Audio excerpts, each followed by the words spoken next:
Well, hello, free people of the Rocky Mountain region. My name is Brandon, and welcome to this Free State Colorado interview. The mission of Free State Colorado is to promote a culture of liberty, freedom of the individual, and a free market. Today, I'm joined by Robert Ballard, a Mesa County Libertarian running for office this year. Robert grew up in Cedaredge, Colorado, is married with 3 children, serves in the Colorado Army National Guard, and is a firearm instructor. Robert's campaign for Mesa County Clerk and Recorder is one of the most interesting races in the state this year. Well, Robert, I hope you are well, and thank you for joining me. Thanks, Brian. Thanks for having me. Yeah, definitely. Well, Robert, start off, tell us a little bit about yourself. Who are you? Well, as I said, primarily I'm a husband and father of 3. My wife and I, we've been together for about 7 years now. We're a family of strong faith, so we're Christians, and that directs a lot of our life. I own my own business. I'm a firearms instructor, so I've taught thousands of people here in the Grand Valley how to be safe with their firearms and how to be good defenders with their concealed carry permits. And then I also serve in the Colorado Army National Guard. Right now, I'm an officer in an infantry unit, but I've been serving for about 13 years on the enlisted side as well. So here in Mesa County, I live here, I work here, and I play here. I'm an outdoorsman, so I enjoy going up in the mountains and experiencing the great outdoors. And then, and politically, I'm Libertarian founded, so I believe in small government and more so than anything, I guess, restricted government, restrained government. Well, that's awesome, Robert. Yeah, I mean, you're so lucky where you live. You know, the freedom of nature can be outdoors. You go hiking, camping. I mean, you're right in the heart of it.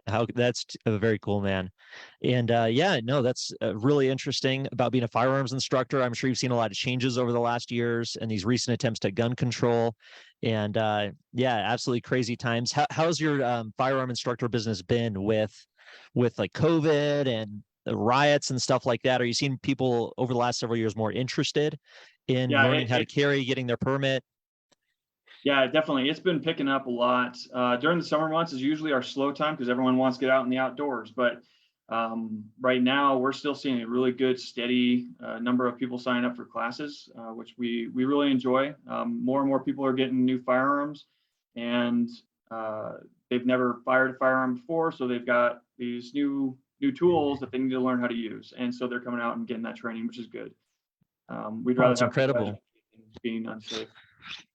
Oh yeah, more people safely owning firearms and using them. I mean, society's going to be safer that way, right? Armed society is a polite society. I'm sure you know about Johnny Hurley down in Arvada, who stopped that cop killer about a year ago, and then just recently in Indiana at that mall shooting where an armed citizen took the guy out within 15 seconds. I mean, it's really inspiring. And then, of course, you can contrast that with the Uvalde police the tragedy down there at the school where the police waited forever before they even went to the classroom. It's like armed citizens, they're taking, they're really standing up, and you got to take personal responsibility for your own safety, right? Yeah, absolutely. And we've seen a lot of news articles trying to counteract the narrative with this recent shooting that was stopped by a good guy with a gun. And you hear things like, well, it's very rare for a good guy with a gun to stop a bad guy with a gun, but it's not. It's 100% of the time when a bad guy with a gun is confronted with a good guy with a gun, it's ended. Now, that good guy might be a police officer, it might be a member of SWAT, but it's still a good guy with a gun. The best thing that we can do is make sure that we get a gun in the fight fast and in a responsible manner that doesn't put more lives in jeopardy. And that's where training comes in. I make a dedication to training so that way, if I'm ever, hopefully, and that never happens, if I'm ever in a situation where I do have to stop a lethal force, then I'm prepared to do so. Nice. That's great. Yeah. I mean, it's, I think with the whole post-COVID world we live in, there's this new sense of personal responsibility, self-sufficiency. There's people more gardening more than ever, growing their own food, going to farmers markets, kind of finding these alternative sources, and being able to protect yourself is a logical step in that way. So awesome. It's really cool that you're doing that. And that's awesome that you're able to make money doing it and make a career, like make a job out of it. That's even cooler. And it's like a dream job for a lot of people. Yeah, it started off for the longest time, actually up until the last year. It was just more of a hobby business that I did while I was working for the state of Colorado. And recently it just kind of worked out to where I was able to expand my business a little bit more, and that gave me the flexibility to run my campaign. Nice. That's awesome. Yeah, that's really cool. When you're an entrepreneur like that, you own your own business, it gives you the opportunity to get involved in some liberty activism or politics. That's pretty neat. Hey, I saw on your website too, you were given the key to the city of Montrose. And that's pretty cool. Like, how did you earn that? So I was working for the city of Montrose. I was working as a landscaper, and I was on my way to one of the parks, and I just saw some smoke coming from my house. And I have a background in firefighting. I went to school for firefighting, and I was a volunteer firefighter when I was a kid, well, in high school. And so I saw the smoke, and I knew it was bad because of the way it was billowing out of the house. So I pulled over, and I see inside the door, there's an old lady in there, just kind of looking out the screen door. And I'm like, oh crap. So I go up over there and I open the door, and I'm like, man, we got to get out of the house, right now. And I see like just these giant flames, behind her. And she's like, well, let me go get my slippers. And I'm like, I'm sorry, ma'am, I can't let you go back inside that room. We got to go now. And so, I just help her out the house, and I get her over to her neighbor's house, and I call 911, and fire department showed up. And of course, because I was a city worker, it ended up on social media and ended up in the newspaper, and the city decided to give me the key to the city of Montrose. Wow, that's awesome, man. That's really cool. That's really nice. Yeah, I mean, being involved in your community, being a part of your community, helping people out, that's there's no substitute for that. So, Yeah. So Robert, in terms of your political journey in life, how did you become a libertarian? So I've been unaffiliated most of my life, or independent. It depended on the laws. I was a Republican for a short amount of time when I was looking into being getting into politics. At the time, I didn't think that the Libertarian Party had the traction to do the things that I felt needed to happen, right? And so I affiliated myself with the Republican Party, tried jumping into the race, but I realized that my job with the state of Colorado was a violation of the Hatch Act. So I backed out and decided to kind of, wait for my turn. But then, I just kind of, in 2020, I felt this huge urge, and it's a calling. Religion is a big part of my life, right? So I felt a calling that I needed to do something different. I needed to take that risk and put my principles out on the line. And so I followed my principles, and I said, we need to stand up a Libertarian Party here in Mesa County. So I got with Mark, who is our developmental group coordinator, and then a few others that were able to help, and we all stood up the Mesa County Libertarian Party, and we just got going, and we started getting involved with the school board, and inviting candidates out to our socials, and helping the community get to know their candidates. And it was a good time. It was a good time for me to get involved in the Libertarian Party. Very cool. Yeah, I think building community, building a liberty community, I mean, that's definitely a way forward through this whole tyranny we've been experiencing. And yeah, I mean, as we know, most Coloradans are unaffiliated. A lot of people are fed up with the two major parties. They're so, they're constantly delegitimizing themselves every day, it seems, with the shenanigans of elected Democrats and elected Republicans, not just in Colorado, but across the country. So yeah, I'm right there with you, Robert. I'm a proud libertarian as well. And I really think there's good opportunity to present like an alternative choice for people who are fed up with those two major parties. And Colorado is a very libertarian state. I mean, how do you see it? What does libertarian mean to you?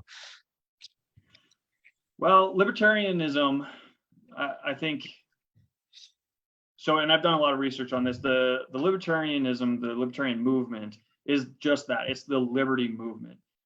We're always trending towards liberty. The Libertarian Party, the libertarian movement, is that we should always be erring towards liberty, right? I prefer dangerous freedom versus safe, slavery, or whatever that saying is that Benjamin Franklin said.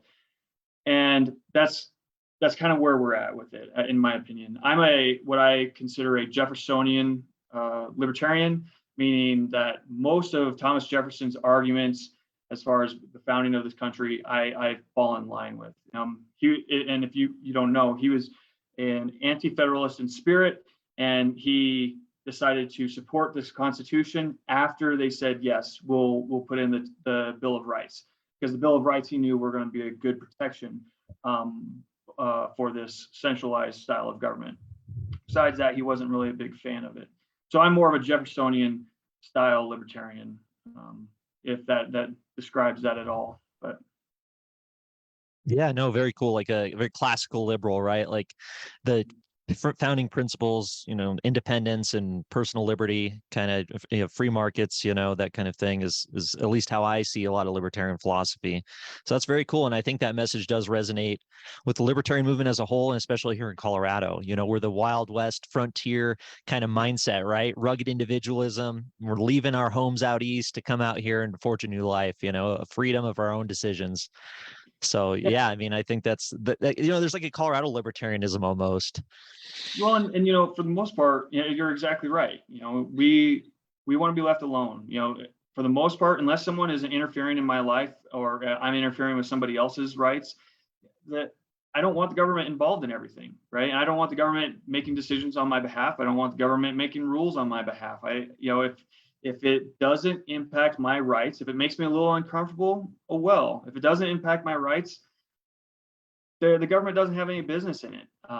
And there's a lot of things that in Colorado politics that are shifting towards more California politics that are anti-liberty, right? And more of the not in my backyard crowd, and the well, I don't like the way that looks, or I want a bike path that goes all the way up to my front door, so we're going to increase taxes. Like all of these things that aren't within the government's role to do, and we're starting to bring that kind of stuff into Colorado. And I think it's really important that the liberty movement stand up and say, no.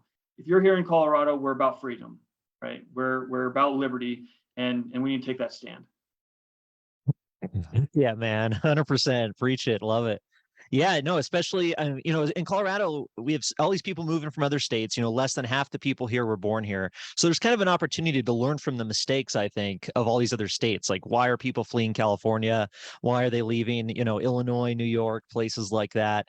And what has the government done there to kind of ruin civil society? And, hopefully we don't repeat those same mistakes. And I think, yeah, the liberty community, the liberty movement can kind of be that leading voice saying, hey, we got a whole different way of doing things here, kind of an experiment, and let's try it out. Let's see what happens.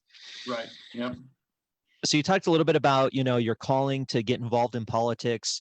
I don't think you're alone there. 2020 and beyond has been a total wake up call for a lot of people. It's really encouraging to me because I see this whole new generation of of politically conscious, liberty motivated people.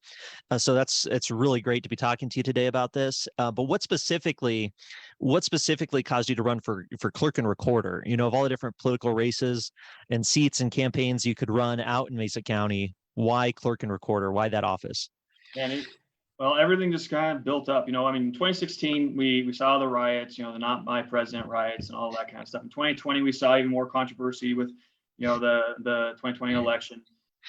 And then in 2021, we saw all of that controversy building up over all those years, just kind of rained down on Mesa County. And it really inflicted a huge wound on this community. It pitted friends against friends, neighbors against neighbors, family. It separated entire families. And I saw this happening at the time. Tina Peters and my current opponent, Bobby Gross, were the only two that we knew or we thought were going to be running in the race. And I said, we just need somebody else. We need someone that everyone can trust. We need someone with strong leadership. We need someone with good managerial skills. We need someone that's going to listen to the people's concerns and act within their authority to address them. And at the time I didn't see any of that leadership. I didn't see any of those traits in any of the candidates. And I said, you know what, it's got to be me. I've got to do it. So I jumped into the race. And even now, I just don't, in all the other candidates, I've got a Democrat candidate and I've got a Republican candidate that are running against me. And in neither of them, I don't see the leadership and the confidence that we really need for this office.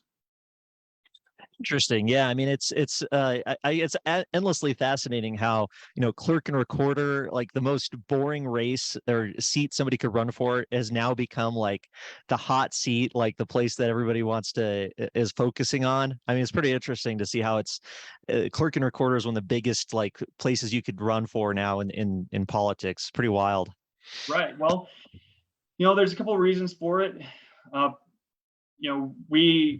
I think a lot of the public is now realizing how much of a role the county clerk's office plays. I mean, it's not just elections, right? Yeah, elections are a huge part of it, but they are also in charge of your registration, implementing the registration laws for the state of Colorado. They're in charge of liquor licensing. They're in charge of marijuana licensing, and then they record your marriage and your deeds and a bunch of other things in records as well. The county clerk's office, the best way to sum it up is that interface office between the people and their government provided services that our taxes are supposedly paying for. And so it's an important role for sure. And people are realizing that, especially ever since they saw the tyranny of petty tyrants in 2020. Interesting. Yeah, that's fascinating. And it's great that people are paying more attention to that seat or that office in particular, because it does have such an impact. I mean, a lot of people who would say that's one of the primary roles of government is to kind of record who owns what, be that arbiter. If there's a dispute, well, this is my land, no, it's your land, that kind of thing. It's my vehicle. So interesting. Yeah, it's interesting how it's become so popular, I suppose. But what's also really interesting about your campaign, and you mentioned her name earlier, is Tina Peters, the current clerk in Mesa County. And although I don't want to get into her legal situation or her loss in the June primary, but I would like to hear your thoughts on what she did specifically, and and kind of what does the Liberty community in Mesa County think about Peters' efforts? I'm sure it's probably divided as much as everybody else is, like you were saying, but kind of what's the general feeling out there, and what's your perspective on it? Well, start off with it's kind of hard to pinpoint the Liberty community because everyone claims they're part of the Liberty community. But one thing I can say is I can kind of define three general areas where the Liberty movement, or what the Liberty movement cares about in general, right?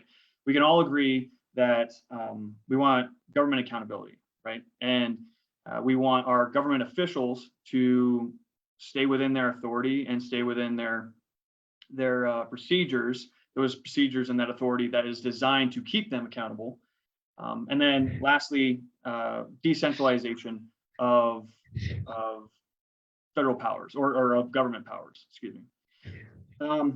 And so, the reason why a lot of people were attracted to Tina Peters in 2021 was because she represented that government accountability, right? People were concerned about the 2020 election, and so they kind of gravitated towards her because she represented, well, we're holding the government accountable. But what she did to kind of achieve that was she went outside her procedures. She went outside her authority. And these are obviously, all accusations that are going to be brought up in litigation through court and stuff. So, I guess this is what she's accused of, right? Not necessarily what is fact. And there's a couple ways she could have done it. There's a couple alternatives that she could have gone to achieve that same government accountability while still remaining within her grounds. And the reason why it's important to recognize this for the Liberty movement is because what she did is she shook the faith in her office for people that weren't on her side. And that's important. We do have to recognize that not everyone's going to agree with us. And just because the person that we like is doing what we want them to do, that doesn't necessarily mean it's going to build trust in that system for the other people. In fact, it might do the opposite. And because of that, because of the trust that it kind of shook in the whole system, not only here at the county level, but all the way up to the state level, now what we're seeing is a centralization of government powers. And it's kind of a knee-jerk reaction that we're seeing the state legislature do. We already saw that in the one Senate bill that they passed to put more regulations on the county clerks.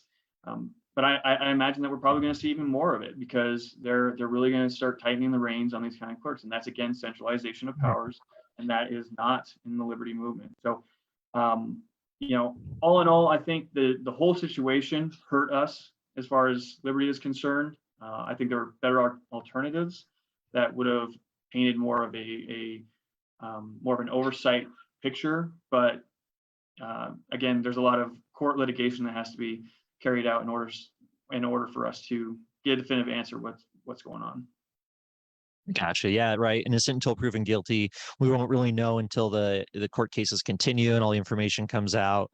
But yeah, fascinating to see, especially in little Mesa County out in the Western Slope. Getting all the headlines over the last 2 years because of this is kind of interesting. So so say Robert, you get elected. You're elected next. You're brought into office next year. What would your libertarian perspective bring to the clerk and recorder's office? Accountability, 100%.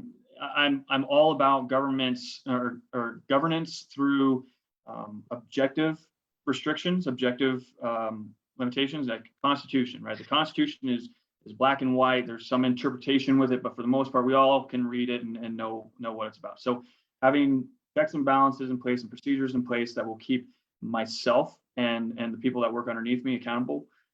Having procedures in place that are transparent, and part of that is community involvement.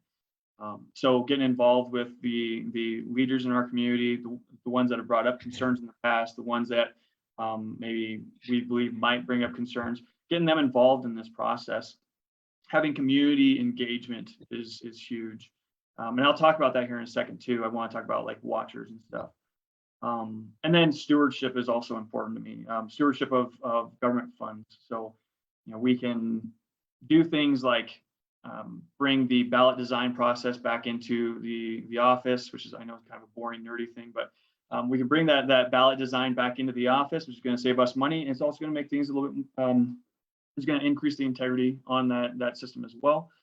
And then we can also we have a problem right now with our offices, our motor vehicle offices opening and closing. We can fix that. So we can make it to where we've got a long-term plan that's going to adapt with our economy and also adapt with our growth in a reasonable way. So nice. Well, great. Yeah, I think you offer a lot to people who are looking for, not the standard run-of-the-mill candidate, not the Republican or Democrat, kind of divorcing themselves from that opinion and having somebody who's going to be more community focused. I think that's a great selling point. Oh, thank you for the reminder on that. The community focused thing. I don't know if you realize this, but you're able to be a watcher in your election system. So you can go get free training on the rules that you're supposed to stay within, and then you can go be a watcher during any election process. So you can watch the ballot counters count the ballots. You can watch the people at the voting centers. You can watch them processing people that are voting in person. You can watch the testing process before the election, where they test out the machines, make sure that they're working properly. You can also be a watcher after, when they're doing the risk limiting audit, when they're auditing the vote record as well. So there's a lot of things that we can do to get more watchers in there. The 2021 school board election that I was working on, there's one watcher that came out the entire election, and it just went to the main office for about an hour, and then that was it. We didn't have any other watchers.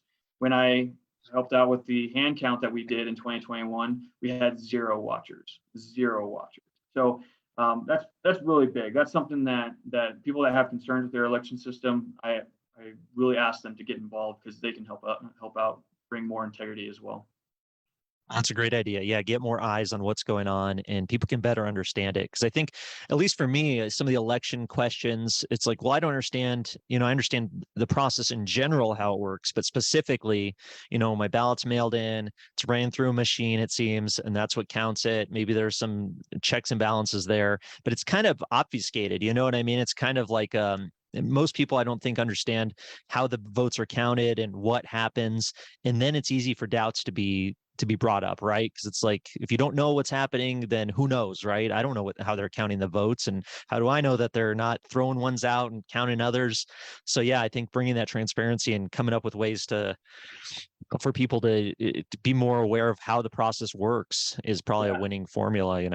Exactly. And being out there with the community members that are bringing up the concerns and saying, hey, come on in and we'll teach you how it works. We'll get you involved. We'll make you an election judge, and you can actually be part of the system, and you can verify with your own eyes, with your own hands, that our election is secure. And if you see any, and the best part is we're always improving, especially this office here. There are things that are just so minor that they're going out on their own and finding ways to make it more secure. I'll give you an example. There was a plug that they wanted to seal to show that it hadn't been plugged into anything, right? And while during its movement or overnight or whatever, but the seals, the little sticky seals, wouldn't stick very well. And so there was some like, well, I don't know. I mean, I know that nobody broke in and did this, but like the seal isn't sticking on it right. So I guess you can't really verify that, right? And these are non-consequential, like little screens, right? They don't collect tallies or anything like that. And so what they did in the last year is they hired someone they found someone to 3D print a little cord protector, and it encapsulates that little plug, and then they can put the seal over, and it protects, and the seal will now stick onto that seal. So little minor things that really play no like major role in any of the controversy that's going on. This office is continuing to improve on. So I'm really excited to work with the people that are in that team. Nice. That's awesome. Yeah. Well, cool. I mean, like, Robert, I'm a libertarian. I've read a lot of books, and I know the government lies about everything, or at least the government lies about nearly everything. So why should we trust their election results? I mean, I think that's the big question, right? I know you've addressed that a little bit already, but with so much dissatisfaction and distrust over the government at all, it's no surprise that people don't trust what they're saying about who won an election, especially when the consequences are so huge, So, how do we know the election results are accurate aside from, what else can we do? Well, I guess, if you're looking for what you can do as an individual level, I would say get involved in your election system. I would say go be a watcher, take a day out of the week and go watch the system, go see how it happens. I would say that the county clerk's offices can do a better job with their public outreach. And I've talked about that as well. The checks and balances that we have in place right now, there is what is protecting our election system. Now, the concerns over voting rolls is a little bit different story. And that's something that the county clerk's offices can't really manage right now. That's more of on a legislative basis. We do need to fix the process of eliminating inactive voters, because right now, the only way you become inactive is really to the point where you need to be removed from the list. So we've got inactive, active voters on our rolls. So that's a problem. That's something that a county clerk can't necessarily do. There's some things that we can try and do to kind of reduce that number, but it's not within the clerk's purview. As far as trusting your county clerk or trusting me when I'm in office, again, the community involvement is going to be really important. If you have questions, ask me. Ask your elections team. Ask your elections department. And if they're not being open and truthful, then there needs to be somebody else in that office, because the reality is there's not a lot to hide.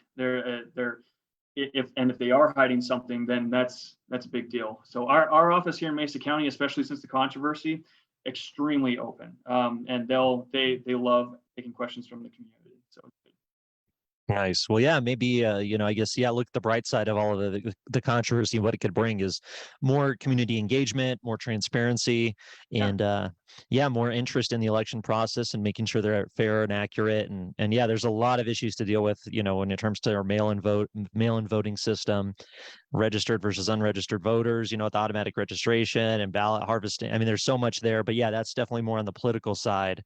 In terms of, the legislature is kind of going to make those decisions, where the clerk's just really making sure everything's run properly.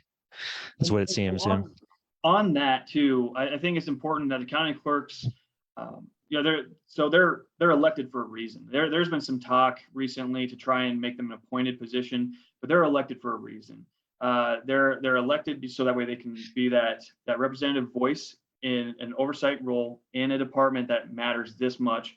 And then also so that way they can build a relationship with their legislators, their other elected officials here in the state, to work towards different legislation that can improve our voting system.